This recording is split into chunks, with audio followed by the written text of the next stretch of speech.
Olá, mulheres! Chegamos ao final desse livro que falou tanto a tantos corações.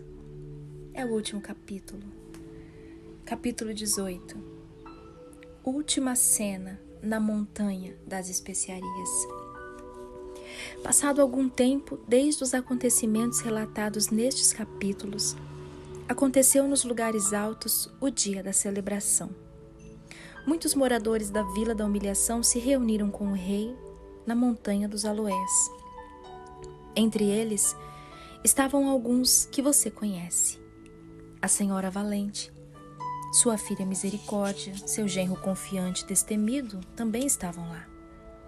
A grande amiga deles, a Senhora Ação de Graças, estava sentada ao seu lado com as duas filhas, a sobrinha Graça e Glória e seu filho Testemunho Destemido, o rapaz mais alto dentre todos os presentes. Ele carregava muitas cicatrizes no rosto e nas mãos, conseguidas enquanto dava testemunho do seu senhor e rei. Confiante, cunhado de Testemunho Destemido, também estava lá, assim como Resignado e sua esposa Disposta, a quem você não reconheceria pelos antigos nomes, Autopiedade e Desesperança. Também estavam presentes o ex-proprietário da pousada, agora chamado Vigor, e sua esposa, Suave Alegria, a última a ir para os lugares altos e que acabara de chegar. O ex-administrador do banco, Generoso, e sua adorável esposa Clemência também estavam lá. Sentados perto deles estavam Submisso e a esposa Humildade, antes conhecidos como Orgulho e Superioridade. Havia também vários outros convidados que não foram apresentados a você. Todos estavam reunidos à volta do rei e se regozijavam com ele. O dia da celebração era uma ocasião muito especial, pois chegara o momento de dois deles atravessarem o rio com o rei e subirem com ele para os lugares mais altos no reino do amor. A querida e amada Senhora Valente e sua amiga Senhora Ação de Graças deixariam este mundo e se tornariam habitantes do mundo do outro lado do rio. Por isso, os amigos do vale subiram aos lugares altos para lhes desejar felicidades e desfrutar um pouco mais da companhia delas. Gostaria de encontrar as palavras certas para descrever a cena. Todos eles sentados à sombra de uma das gigantescas árvores de aloés, celebrando e se regozijando. Os lírios no gramado à volta deles estavam floridos e o doce aroma das especiarias perfumava o ar. A Senhora Valente estava sentada ao lado do rei e do outro lado dele estava a Senhora Ação de Graças, antes a conhecida viúva sombria e agourenta, que estava usando um chale ainda mais bonito que o usual, e todas as linhas de sombrios desgostos e agouros haviam sido totalmente apagadas do seu semblante, foram lavadas numa das correntes de água curadora da montanha. Todos ouviram o que o rei ensinava a respeito da vida do outro lado do rio e das muitas mansões reais que havia no topo da cadeia de montanhas, tão altas que era impossível enxergar onde terminavam. Chegava ao ouvido deles a voz das crianças e suas alegres risadas, pois numa pradaria ali perto estavam todos os filhos deles. Os pais levaram os filhos a um dos parques reais, onde podiam brincar sob a supervisão de alguns moradores do Reino do Amor. Lá estavam aquele menino, antes conhecido por abatimento, as gêmeas Soluços e Choramingas, com o irmão Resmungo e até a pequena Desforra. É oportuno registrar que todas as crianças já atendiam por um novo nome e começavam a não gostar do antigo. Elas receberam o nome das pedras preciosas que cintilavam nos muros da cidade real e pareciam encantadoras joias enquanto corriam nos campos ensolarados. Num dos lados da montanha dos aloés, perto de onde estavam reunidos, corria um rio de águas límpidas, como cristal, que transbordava até alcançar o lugar em que se derramava no desfiladeiro, formando uma grande queda d'água que descia até o vale lá embaixo. Quando alcançava os lugares baixos, o rio atravessava o Vale da Sombra, e os habitantes do lugar o chamavam de Rio da Morte, pois lá embaixo suas águas eram escuras e geladas. Os que o atravessavam chegavam a uma parte do vale ainda mais escura e fria. Ali o rastro deles desaparecia por entre as montanhas sombrias, e ninguém mais conseguia vê-los. No entanto, nos lugares altos, o rio era chamado Rio da Vida. Os que atravessavam suas águas chegavam, já sem sua vestimenta formal, mortal, a outra margem, ao reino da vida e do amor eternos, onde não existe mais morte, não tem dor, nem pranto, nem partidas para sempre. O grupo, depois de celebrar e se regozijar, de ouvir as palavras do rei, entoou um dos cânticos na montanha. Teu amor temeroso fracassará? Tolo e sombrio pensamento, Deus é amor e ele prevalece. O amor expulsa todo o medo. Vimos esse gracioso plano no Filho de Deus, feito filho do homem. O amor santo não pode criar, a não ser por causa da doçura do amor. Por isso nós, suas criaturas, esperamos a união ser completa. Quando a obra perfeita do amor terminar, Deus e os homens serão um só. Sabemos que Deus é amor, conhecemos o coração de seu Pai. Ele falou do alto e varreu nossas dúvidas. Vimos o que é suficiente no semblante de Jesus. O rei, ao terminar o cântico, levantou-se com um sorriso radiante, estampado no semblante, e depois de abençoar a todos eles, deu uma mão para sua amiga Valente e a outra para sua amiga Ação de Graças, e as guiou até a margem do rio. Todos os amigos as acompanharam. As árvores de aloés que cresciam ao longo da margem derramavam sua sombra sobre o rio, mas os seus ramos estavam cheios de passarinhos que gorjeavam de forma melodiosa. Por um breve momento, o grupo se dividiu. O rei entrou no rio com as duas amigas e as guiou na travessia para outra margem. A claridade ofuscava os olhos do grupo que estavam na montanha dos aloés, de forma que não puderam ver a cena com muita clareza. Tinham a impressão de que a claridade vinha de uma multidão de vultos postados de pé na margem mais distante, como se um grande grupo de habitantes daquela terra tivesse descido dos lugares mais altos para saudar as amigas do rei. Contudo, puderam ver que tão logo os três entraram no rio, o corpo mortal das duas mulheres as abandonou, posto de lado como uma vestimenta velha e gasta, e foi levado pelas águas transbordantes em direção à grande queda d'água que corria para o Vale da Morte lá embaixo.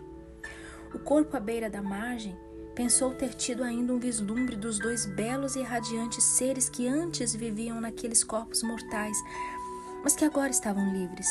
Um dos seres que outrora fora a amiga de todos ali, a Senhora Valente, um vulto ereto e dourado, brilhava como uma armadura polida e caminhava ao lado do rei.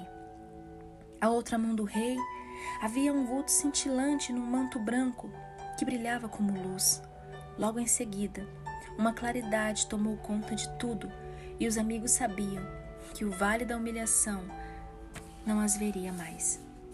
Tão logo elas sumiram da vista, o pequeno grupo na encosta da montanha se dispersou e cada um seguiu seu caminho.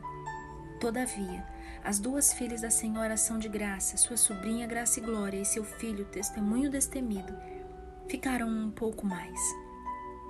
Lado a lado, junto ao rio, contemplando a outra margem, para onde o rei conduzira seus entes queridos, e pensando nas duas mulheres que foram com ele e nas coisas maravilhosas que ele realizara na vida com lágrimas nos olhos. Elas sorriam com alegria. É bom ter o tesouro de um ente querido do outro lado do rio, disse Glorificação. E logo nós também iremos para lá, para sempre, disse Compassiva. Enquanto isso, disse Testemunho Destemido.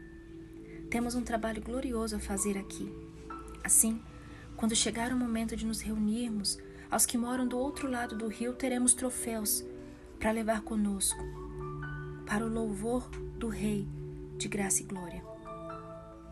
Testemunho Destemido, ao perceber que pronunciara em voz alta um nome que se tornara muito caro para ele, contemplou o semblante da prima e sorriu com um ar de brandura que ninguém associaria ao briguento Covardia Covarde.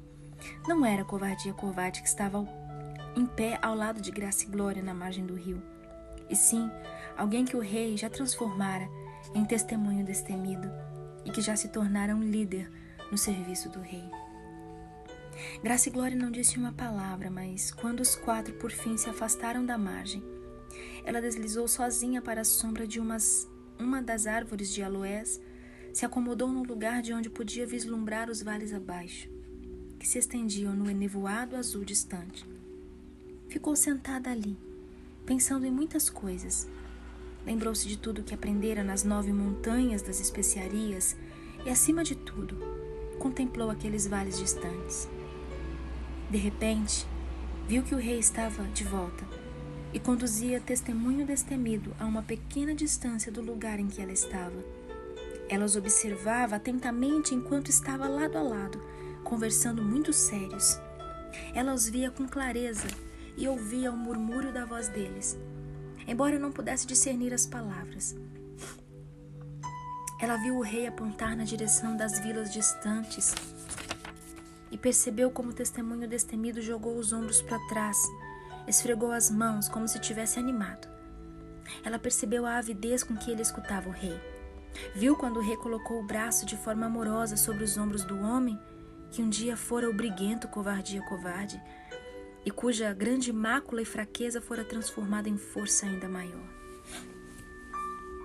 Ela viu o sorriso de afeto e amor que o rei dirigiu a ele, e disse para si mesma deslumbrada: como o rei o ama, acho que ele tem um carinho especial por Testemunho Destemido.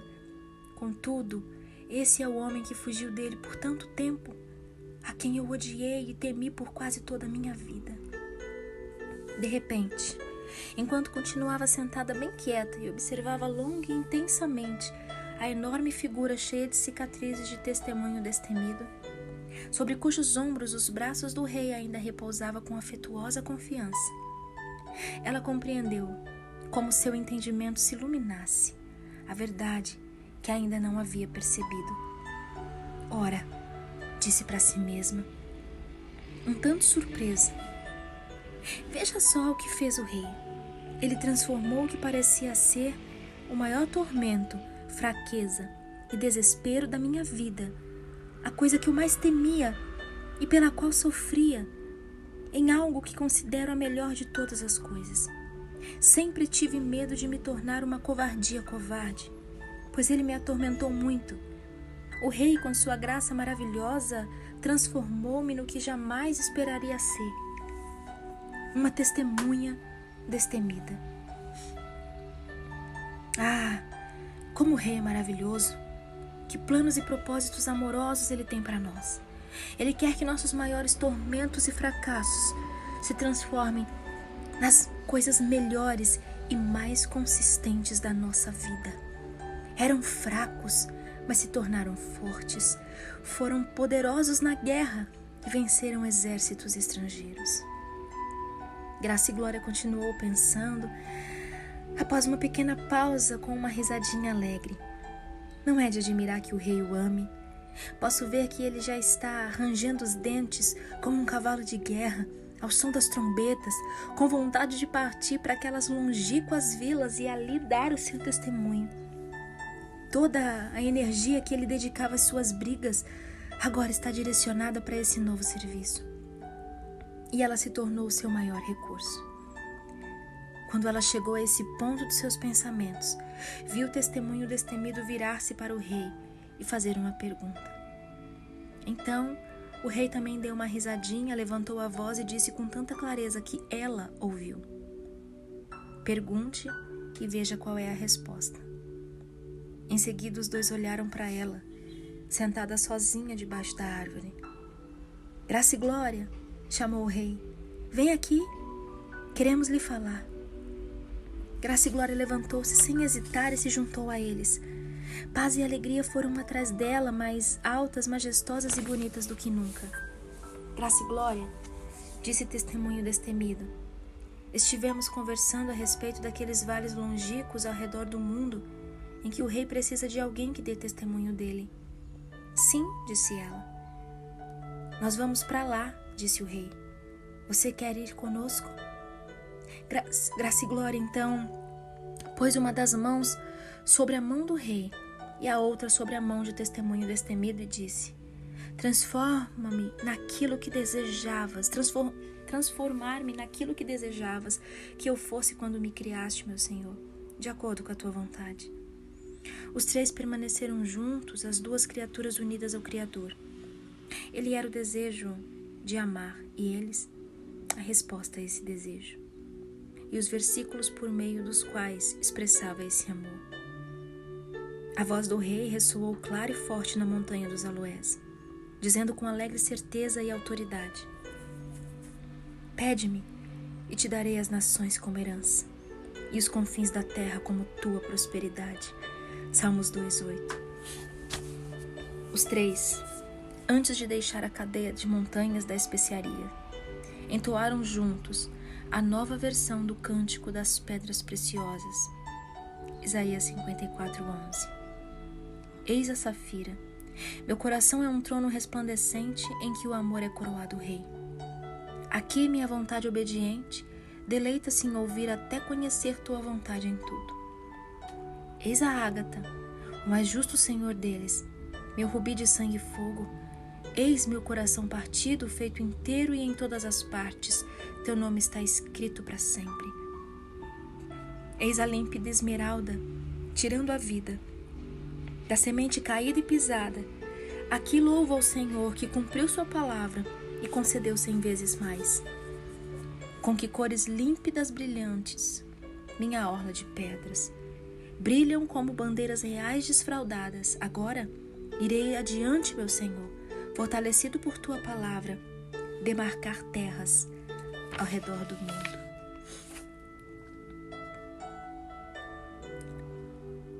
Fim. Chegamos ao final dessa jornada, minhas irmãs. Toda a transformação que Deus, que o pastor, que o rei do reino do amor iniciou em você não tem outro propósito a não ser fazer de você uma demarcadora de terras ao redor do mundo para Ele. Toda obra, todo testemunho não tem outra função. Quando Ele enxergou as nossas fraquezas e fez das nossas fraquezas e cicatrizes e feridas, como Ele fez aqui com todos esses personagens, quando Ele também olhou para nós e nos chamou aos lugares altos, Ele não enxergava as feridas, Ele não enxergava as fraquezas, Ele não enxergava os limites. Isso quem enxerga são os homens. Ele sempre enxergou a forma como nós seríamos. Ainda não estamos prontas, mas estamos em transformação. Oh, glória a Deus. Que esta alegoria fique tatuada nos nossos corações para sempre. E todas as vezes que você sentir temor, e todas as vezes que você se achar a mais indigna, e todas as vezes que você se achar a que tem as maiores deficiências, os pés mais tortos, o rosto mais desfigurado, lembre-se da nossa grande medrosa. Tem um novo nome para você também, minha irmã. Tem um novo nome para mim, para você. No final, nós iremos entender tudo. Então somente aceitemos o chamado o convite para subir aos lugares altos. E em breve, subiremos aos lugares ainda mais altos, onde nos encontraremos face a face com Ele.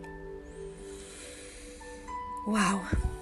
Obrigada a todas vocês que todos os dias ansiavam, esperavam por esse áudio. Chegamos ao fim. E ao longo desses 31 dias, porque foram exatamente, 62 dias, juntando o primeiro com o segundo. Foram 2 meses o Senhor nos lapidando, o Senhor nos preparando, o Senhor dizendo os propósitos dele para as nossas vidas. Chegamos ao fim. A jornada é longa. O Senhor não usa os preparados, os prontos. Gente pronta não serve, mas serve as grandes medrosas que virarão graça e glória depois que se encontrarem com Ele. Um beijo, meninas. Até a próxima leitura.